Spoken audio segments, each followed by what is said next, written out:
When your cattle system's feeder arrives, it is banded together in a 33-inch wide, 54-inch tall, by 18-foot long bundle. After removing it from the trailer, lay the bundled feeder down on its side prior to removing the banding.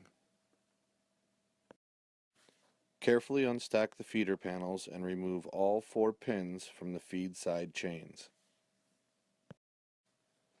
Place one end panel in its upright position, leaning it against a hay bale or fence post.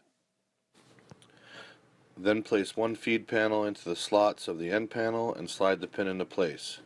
Putting a short 4x4 wood block on the opposite end of the feed panel makes setting the next end panel much easier.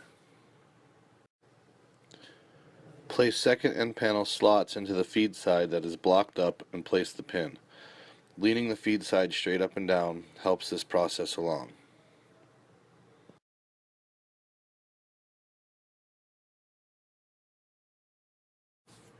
Now place final feed side by inserting and pinning one end at a time. Once all 4 pins are securely placed, slide both feed sides together and it is ready for transporting.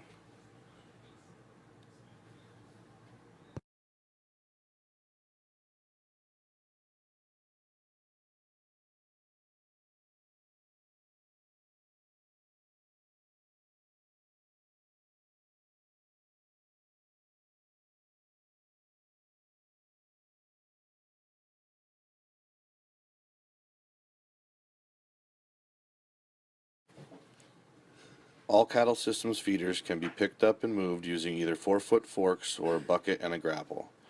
After positioning your feeder, open the feed sides and it is ready to load.